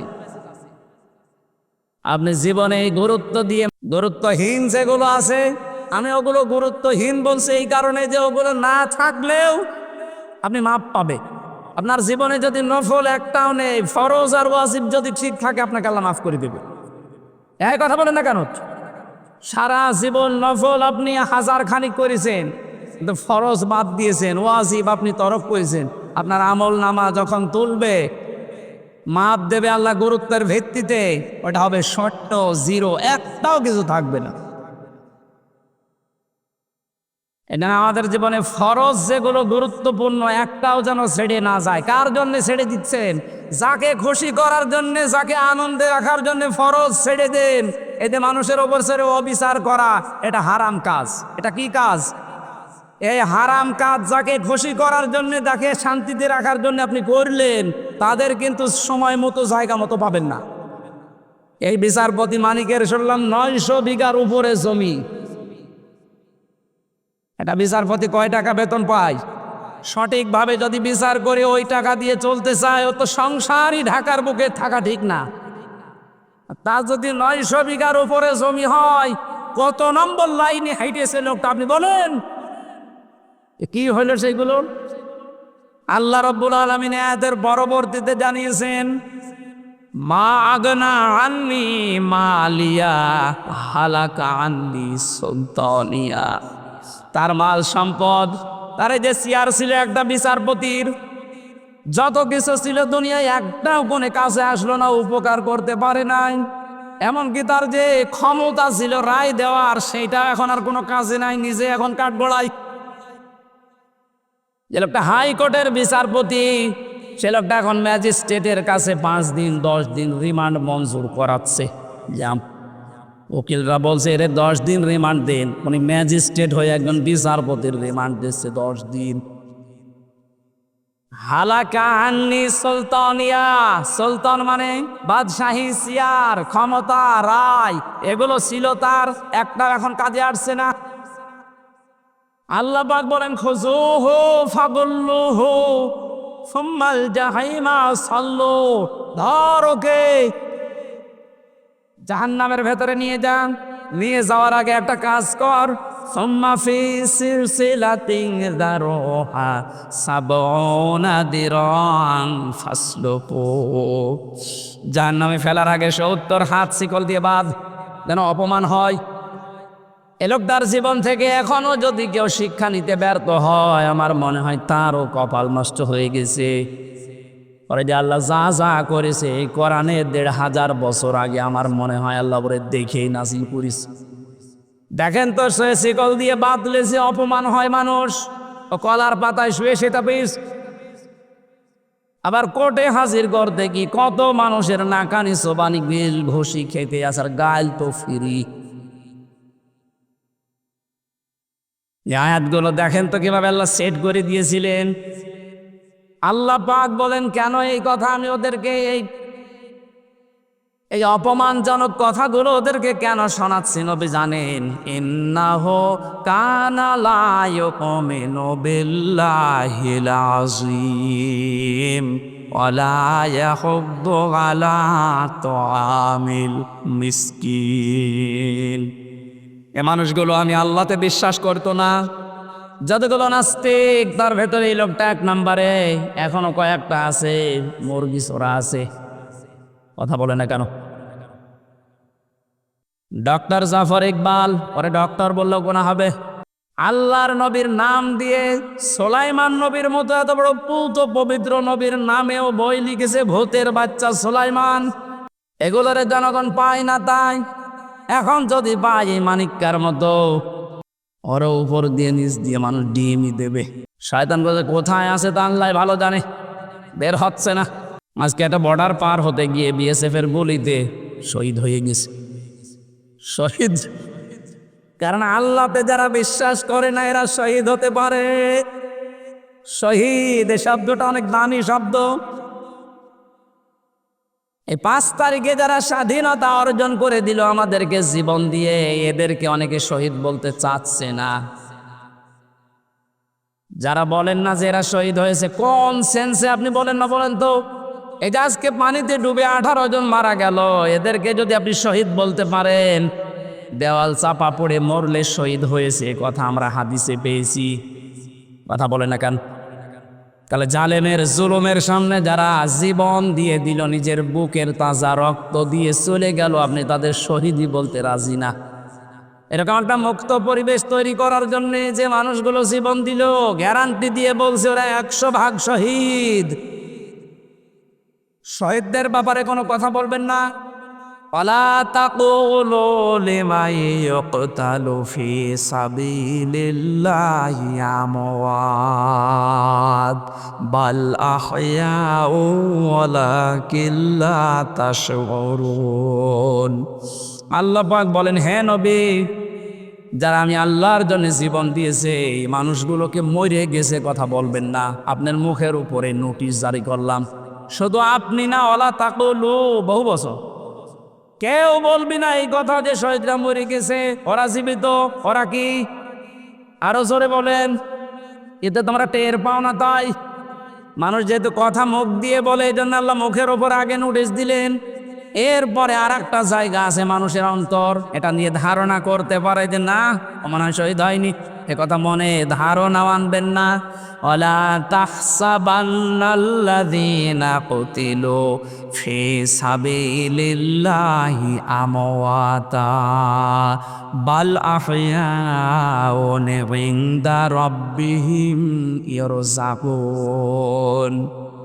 আল্লাহ পাক বলেন, ধারণাও করবি না মনে মনে যে ওরা মারা গেছে, ওরা জীবিত এবং আমি আল্লাহর কাছে ওরা খাবার পায়, রিজিক পাচ্ছে। সুবহানাল্লাহ বলেন। আল্লাহতে যারা বিশ্বাস করেন না, এটা যদি বিশ্বাসে আনতে পারতেন যে আল্লাহ একজন আছে, আমাকে এই জামানা ছেড়ে আর একটা জায়গায় যাওয়া লাগবে, আমারও হিসাব দেওয়া লাগবে তার সামনে, আপনার জীবন পরিচ্ছন্ন হতে বাধ্য। রাতের বেলা যখন মাঝে মাঝে একা একা বালিশে মাথা দিয়ে চিন্তা করি, আল্লাহ দুনিয়ার জীবনটা তুমি বারবার বলছো যেটা ধোঁকা, আসলেই তো ধোঁকা। বহু কিছু দুনিয়ায় বানালাম, এখন যদি ঘপ করে মারা যায়, হঠাৎ করে যদি চোখ বন্ধ হয়ে যায়, কি হবে আমার বলেন? সুন্দর করে গোসল করিয়ে লাশ জানাজা পড়িয়ে কবরে দিয়ে চলে আসবে। 3 দিন 5 দিন 10 দিন 1 বছর 2 বছর কান্নাকাটি করবে আত্মীয় স্বজনেরা। 20 বছর 50 বছর খুব বেশি হলো 100 বছর পরে হামজা হারিয়ে যাবে। এই জায়গাটা নতুন হামজা এসে আবিষ্কার করবে। এই জায়গাতে 100 বছর পরে আবার নতুন হামজা আসবে। এক কথা বলেন না কেন? যেন খুব সাবধানে। ফাআম্মা মান উতিয়া কিতাবাহু বিয়ামিনি ফায়াকুলু হাউমু ইকরাউ কিতাবিয়া। আল্লাহ পাক বলেন, মানুষ যখন ডান হাতে আমল নামাটা পাবে, এটা বাবার পরেই নিজে দেখবে, সঙ্গে সঙ্গে মানুষকে বলবে, ভাই এটা একটু দেখো আমি পাশ করেছি। এত খুশি হবে লোকটা। ম্যাট্রিক পরীক্ষার রেজাল্ট পাওয়ার পরে যদি দেখে ফার্স্ট ক্লাস ফার্স্ট পেয়েছেন, যদি দেখে 5 পেয়েছেন, A+ পেয়েছে, গোল্ডেন প্লাস, সঙ্গে সঙ্গে নিজে দেখার পরেই দৌড়ায়, মা বাবা আত্মীয় স্বজন ভাই বোনকে দেখায় আর আনন্দ পায় যে দেখেন আমি কি করেছি। আল্লাহ পাক বলেন, লোকটা নিয়ে ময়দানে মাহশারে দৌড়াতে থাকবে আর মানুষকে যাকেই পাবে সামনে বলবে, এই দেখেন আমি পাশ করেছি। একটু মনের ভেতরে আসছে না, আমার জীবনটা যদি এরকম বানাতে পারতাম? না, আমাদের সামনে এদিন নেই। একটু নিজের দিকে তাকিয়ে বলেন তো, এরকম একটা দৃশ্য যদি কিয়ামতে ময়দানে মাহশারে আমার সামনে আসে যে আমি পাশ করার পরে মানুষকে দেখাতে পারছি, আল্লাহ আমার বান্দাদেরকে যে দেখাচ্ছে আমি পাশ করেছি। ইন্নী যানানতু আন্নী মুলাকিন হিসাবিয়া। লোকটা বলবে মানুষকে যে আমি জানতাম যে আমার হিসাব দেওয়া লাগবে, আমি জানতাম আমার হিসাব দেওয়া লাগবে, আমার হিসাব হবে আল্লাহর দরবারে। এই চিন্তা করবে আর মানুষকে বলবে, এই দেখেন আমার কি সুন্দর রেজাল্ট হয়েছে, আমার ডান হাতে আল্লাহ আমার আমলের যে কর্মের প্রতিফল দিয়ে দিয়েছে। এই যে লিখিত বিষয়টা দেখাতে দেখাতে মানুষের সামনে সামনে যেতে থাকবে। আল্লাহ পাক ডাক দিয়ে বলবে, ফাহুয়া ফি আইশাতির রাদিয়া, তোরে আমি একটা সন্তোষজনক জীবনে দিয়ে দেব, যেখানে গেলে কোনো দিন আর দুঃখ এ শব্দটা আসবে না। ফি জান্নাতিন আলিয়া, উঁচু জায়গায় তোকে আমি পৌঁছাবো, মহান জান্নাতে। কুতুফুহা দানিয়া, এই জান্নাতে আসলে এখানে ফলগুলো ঝুলে থাকবে। তাফসীর ইবনে কাসির মুফাসসির বলেন, জান্নাতি মানুষেরা নিজের জান্নাতে বিছানায় শুয়ে শুয়ে জান্নাতের ফল পেড়ে খেতে পারবে। এগুলো আমি গল্প করছি না, কোরআনে কারিম শোনাচ্ছি। একটা আফসোস হয় না নিজের মনের ভেতরে আমাদের, জ্বালা ওইরকম একটা কিছু যদি আমিও পেতাম।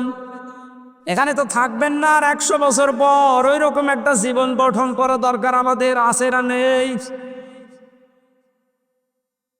ফেরেশতাদের পক্ষ থেকে এবার বলা হবে, কুলু আশরাবু হানিয়াম বিমা আসলাফতুম ফিল আইয়ামিল খালিয়া। বিগত জীবনে বহু কষ্ট করেছ, ইসলামের উপরে টিকে থাকতে গিয়ে বহু কষ্ট করেছ, বহু গাল শুনেছ, বহু উল্টা পাল্টা নাম তোমাদেরকে দিয়েছে। খেয়ে না খেয়ে দুনিয়ায় দিনের ওপর থেকে সরনাই আল্লাহ পাক আজকে ফিরে দিয়েছে। এগুলো বিগত দিনের কষ্টের প্রতিফল, এইগুলো খাও। সিস্টেম অফ অফিসটা দেখুন, এতক্ষণ বলতে বলতে আল্লাহ আলোচনার ধরন এবার পাল্টিয়ে ফেলেছেন। ওয়াম্মা মানুতিয়া কিতাবাহু বিশিমানি ফায়াকুলু ইয়া লাইতানি লাম উতা কিতাবিয়া ওয়ালাম আদরি মা হিসাবিয়া। আল্লাহ পাক বলেন যে গুনাহগার মানুষ যারা দুনিয়াতে মন মতো জীবন চালিয়েছে, কোরআন আর হাদিস দেখে নাই, এদেরকেও আমি আমল নামাটা দেব, কিন্তু বাম হাতে। মুফাসসির বলেন কিভাবে দেবে জানো? এই বাম হাতটা বুকের ভেতর দিয়ে ফাঁকা করে আল্লাহ ঢোকাবে ফেরেশতাদের দিয়ে, পিঠ দিয়ে বের করার পরে ওইটা হাতে দেবে। এবার বলবো ওটা বের করতেনি, যেহেতু হাতের ভেতরে আছে আপনার ওই বই, আমল নামা, জীবনের সব কিছু রেকর্ড। বুকের ভেতর দিয়ে হাত পেছনে দেবার পরে ওটা তো আর বের করতে পারবে না, হাত বের করলেই বই এইটি ধরবে। দৃশ্যটা সামনে নিয়ে এসে ভাবেন যে কত বড় কঠিন অবস্থা আল্লাহ বানিয়েছে ওই সময়টায়। বুকের ভেতর দিয়ে হাত পেছনে দিয়ে বই হাতে ধরিয়ে দেবে, বলবে এবার পড়। আপনি পেছনে তাকাবেন কি করে? তখন লোকটাই কঠিন অবস্থায় বলবে, আমারে যদি আজ হিসাবই নেওয়া না হতো, আমি বিশ্বাস করতাম না যে আমার সামনে হিসাবের একটা দিন আসবে। ইয়া লাইতাহা কানাতিল কাদিয়া, মনে মনে আফসোস করে বলবে, আল্লাহ মৃত্যুই যদি আমার সব শেষ হয়ে যেত, আর যদি কোনো কিছু সামনে না আসতো তাহলে খুব ভালো হতো। আর ওটা হবে শুধুমাত্র যারা মানুষ আর জিন বাদ দিয়ে যত সৃষ্টি আছে তাদের। কম তো তোরবা আছে কোরআনে কারিমে, যত সৃষ্টি আছে আল্লাহর প্রত্যেকটা সৃষ্টিকে আল্লাহ ডাক দিয়ে বলবে মাটির সাথে মিশে যা, মিশে যাবে। শুধুমাত্র মানুষকে বিচারের কাঠ গড়ায় দাঁড় করিয়ে হয়তো ডান হাতে নাই বাম হাতে, দুই হাতের কথাই আমরা শুনলাম। আল্লাহ রাব্বুল আলামিন আমাদেরকে যেন ডান হাতে এমন কিছু দেন যার কাজকর্ম দুনিয়ায় করার তৌফিক পায়। ওই লোকটার জীবন সফল। ফামান সুহসিহা আনিন নার ওয়া উদখিলাল জান্নাতা ফাকাদ ফাজ। আল্লাহ পাক বলেন ওই লোকটার জীবন সফল যাকে আল্লাহ জাহান্নাম থেকে মুক্ত করে জান্নাতি বলে ঘোষণা দিয়ে ডান হাতে আমলনামাটা ধরিয়ে দেবে। ওই দিন যেহেতু সামনে আমারও আছে আপনারও আছে, প্রত্যেকে এই মুহূর্ত থেকে ওটা যেন আমি পড়তে পারি, মানুষের সামনে পড়লে যেন অপমান আমি বোধ না করি, এরকম একটা জীবন গঠন করার তৌফিক কামনা করছি। সবাই ফিরে আসেন আল্লাহর দিকে। সম্মানিত মা বোনেরা, আপনাদের দায়িত্ব যেটা পরিবারে, সমাজে, রাষ্ট্রে, দায়িত্বগুলো পালন করে এমন এমন কিছু ওই কিতাবে দুনিয়াতেই লিখে রেখে যান, কিয়ামতে যেন পড়লে আপনি নিজেকেই নিজে গর্ববোধ মনে করেন। আল্লাহ আমি সহ যারাই এসেছি আমাদের জীবন তুমি এইরকম তৈরি করে দাও, বলেন আমিন। জেলখানাতে সবচাইতে বেশি মামলার আসামি দেখেছিলাম পারিবারিক জীবনের সমস্যায়। 100 জনের প্রায় 70 জন তো হবেই। হয়তো বউ মেরে ফেলেছে, নাই আদামারা করে ফেলেছে, নাই যৌতুক চেয়েছে। এই যে পারিবারিক জীবনে যে ঝামেলাগুলো গন্ডগোলগুলো মানুষের, এখন যিনি জল্লাদের দায়িত্বে আছে ঢাকায়, বিশেষ করে কাশিমপুরে যে ফাঁসি দেয়, আগে তো শাহজাহান জল্লাদ ছিল, এখন ইলিয়াস চট্টগ্রামে বাড়ি। লোকটা 17 বছর ছিল সৌদি আরবে। বিয়ে করার পরে মায়ের সাথে আর বউর সাথে কোনো মিল নেই। মাকে আর বোনকে কিছু দিলেই বউ গরম দেয়। কান্নাকাটি করে চোখের পানি ফেলে দিয়ে বউটা বলছিল, এখন সে বউটাই এই কথা কাটাকাটি করতে গিয়ে মেরে ফেলিস। এখন তার ফাঁসি, এখন যাবজ্জীবন। 30 বছর জেল খাটা লাগবে। কাজকর্ম করে যদি শোধও দেয় তাও 22 বছর। লোকটা আফসোস করে বলছিল, হুজুর আপনি ওয়াজ করেন, বাইরে যদি যেতে পারেন এর উপর সতর্ক করেন, অন্তত স্ত্রীর জীবনে যে বিষয়গুলো স্ত্রীরাও যেন বোঝে, স্বামীরাও যেন কন্ট্রোল হয়, একটু সাবধান হয়। কিন্তু আমার মধ্যে একটু ঠুনকো ভুল করার পরে 30 বছর আর ওদিকে 17 বছর, লোকটা জীবন থাকবে কি আর? পুরো জীবনটা শেষ হয়ে গেল।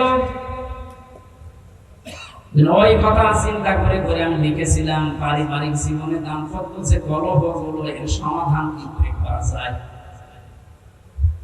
আমি যে বইটা নিয়ে এসেছি, আমি আমার লেখার বই ওই গাড়িতে পাওয়া যাবে, নিয়ে নিজের বউকে পড়াবে। নিজে এখানে আছে, বাম হাতে গাড়ি আছে, বউকে পড়াবে না, নিজের মেয়েকে বিয়ে দেওয়ার আগে পড়াবে যে এটা শেষ করো তারপরে বিয়ে দেবো। পারিবারিক জীবনে জামাইয়ের সাথে স্বামীর সাথে অনেক সমস্যার সমাধান দেওয়া আছে, নিয়ে পড়বেন। ওনাদেরকে আগে মেয়েদেরকে দেবে, ছেলেদের একটা আছে, মেয়েদের একটা আছে। আমি আশা করছি ওর ভেতরে যে তথ্যগুলো আছে যদি মেনে নিতে পারেন 100 ভাগের 70 ভাগ শান্তি সংসারে ফিরে আসবে। আল্লাহ আমাদেরকে তৌফিক দিন। আর এখন যে সময়, আমি কোরআনে কারিমের যে আয়াতগুলোর উপরে বাস্তবতার নিরিখে কথা বলার চেষ্টা করেছিলাম, আমি সহ সারাই আসলাম। আল্লাহ আমাদেরকে মেনে নেওয়ার তৌফিক যেন দান করেন। বারাকাল্লাহু লানা ওয়া লাকুম ফিল কোরআনিল আযীম। আল্লাহুম্মা লা ইলাহা ইল্লা আনতা সুবহানাকা ইন্নী কুনতু মিনাজ জালিমিন। রব্বুল আলামিন, রাজবাড়ী জেলার যুবক মানুষগুলো কোরআনে কারিমের আয়োজনে যারা আঞ্জাম দিল, এই যুবকদেরকে যে মা পেটে নিয়েছে, মায়ের পেট তুমি ধন্য করে দাও। যে মুহূর্তে আমরা তোমার কোরআন শুনছিলাম, তোমার দরবারে আমরা এ রাতের বেলা হাত তুলেছি, এই মুহূর্তে বাংলাদেশের লক্ষ লক্ষ মানুষেরা পানির নিচে হাবুডুবু খাচ্ছে। আল্লাহ তোমার সাহায্য চাই আমরা, তুমি এই মানুষগুলোর জন্য হামে ও নাসির হয়ে যাও। কাফের মুশরিকরা যেভাবে আমাদেরকে কষ্ট দেওয়ার জন্যে মানুষদেরকে ঘমন্ত অবস্থায় পানি ছেড়ে দিয়ে মেরে ফেললো 18 জন মানুষ, তাদেরকে শাহাদতের মর্যাদা দাও। এখনো যারা স্ত্রী সন্তান শিশু বাচ্চাদেরকে গবাদি পশু নিয়ে ঝামেলার শেষ নেই, আল্লাহ তুমি নিজের থেকে তাদেরকে বাঁচাও। রাব্বুল আলামিন অনেকেই কঠিন মুহূর্তেও সিন্ডিকেট করছে, পানির দাম বাড়িয়ে দিয়েছে নোয়াখালী ফেনী এলাকায়, ঢাকাতে, সারা বাংলাদেশের বিভিন্ন মুসলমান সহ অন্য ধর্মের মানুষেরাও তাদের জন্য কিছু খাওয়ার দান নিতে যায়, অথচ দেখে ডবল ডবল দাম বাড়িয়ে দিয়েছে। আল্লাহ জালেমদেরকে তুমি সিন্ডিকেট ভেঙ্গে দিয়ে হেদায়েত দাও, যদি না থাকে এই জালেমদেরকে তুমি বিপদ দিয়ে ধ্বংস করে দাও। মানুষের এত বড় বিপদেও যাদের মন নরম হয় না, আল্লাহ এই মানুষগুলোর কপালে আর মনে হয় হেদায়েত নেই। আমল নামার বিষয়ে তুমি যে সতর্কতা দিয়েছ, এমন আমল করার তৌফিক দাও, কাজ করার যেটা তোমার সামনে কিয়ামতে কোটি মানুষের সামনে আমরা পড়তে পারি। আল্লাহ এমন কোনো কাজে আঞ্জাম দিও না আল্লাহ আমাদেরকে দিয়ে যেটা পড়লে লজ্জা পাবো। আমাদের জীবনে এমন এমন বহু কাজ ঘটে যাচ্ছে শয়তানের ধোকায়, নফসের ধোকায়, যেটা মানুষের সামনে পড়া যাবে না। এইরকম কাজ আমরা করতে চাই না। আল্লাহ তোমার সাহায্য ছাড়া সম্ভব না, আমাদেরকে বাঁচাও। চোখের গোনা থেকে আমাদের বাঁচাও, হাতের অপরাধ থেকে বাঁচাও, বিশেষ করে অন্তরের জিনা থেকে আমাদেরকে বাঁচাও। মা বোন যারা এসেছে খাদিজার মতো, আয়েশার মতো বানিয়ে দাও। হাফেজ আবু সাইদ সহ যত আলেম এখানে বসে আছে, আল্লাহ আলেমদের মর্যাদা সম্মান বিপদ আপদ দূর করে দাও। বারাকাল্লাহু লানা ওয়া লাকুম ফিল কোরআনিল আযীম। কত মানুষ এলাকায় কবরে শুয়ে আছে, কবরগুলো তুমি কোরআনের ইজ্জতে জান্নাত বানিয়ে দাও। রব্বুল আলামিন যে ষড়যন্ত্র চলছে তামাম দুনিয়ায় মুসলমানদেরকে নিয়ে, সব ষড়যন্ত্রের মোকাবেলায় আমরা তোমাকে রাখলাম। আল্লাহুম্মা ইন্না নাজআলুকা ফি নুহুরিহিম ওয়া নাউযু বিকা মিন শুরুরিহিম। বিশেষ করে তুমি কোরআনে জানিয়েছো ইহুদি আর মুশরিকরা মুসলমানদের সবচাইতে ভয়ঙ্কর শত্রু, এটা আমরা তামাম দুনিয়ায় এখন দেখতে পাচ্ছি। আল্লাহ এই ভয়ঙ্কর শত্রুদেরকে তোমার হাতে দিলাম, আল্লাহ তুমি হামি ও নাসির হয়ে যাও। প্রবাসে বহু ভাইয়েরা দোয়া চেয়েছে, আল্লাহ অনেকে অনেক ঝামেলায়ও আছে, তাদেরকে তুমি নিজে সাহায্য করো, হালাল রুজিতে বরকত দাও, তাদের ধৈর্য সহ্য বাড়িয়ে দাও, জীবের অভাব অনটন দূর করে দাও। আমার কণ্ঠটা তুমি ভালো রাখো আল্লাহ। আসমান জমিনের এবং শত্রুদের শত্রুতা, দুশ্মনের দুশ্মনী, হিংসুকের হিংসা থেকে তুমি আমাকে বাঁচাও। আমিন আমিন আমিন। যখনই মরণ আসবে যেন বলতে পারি লা ইলাহা ইল্লাল্লাহু মুহাম্মাদুর রাসূলুল্লাহ সাল্লাল্লাহু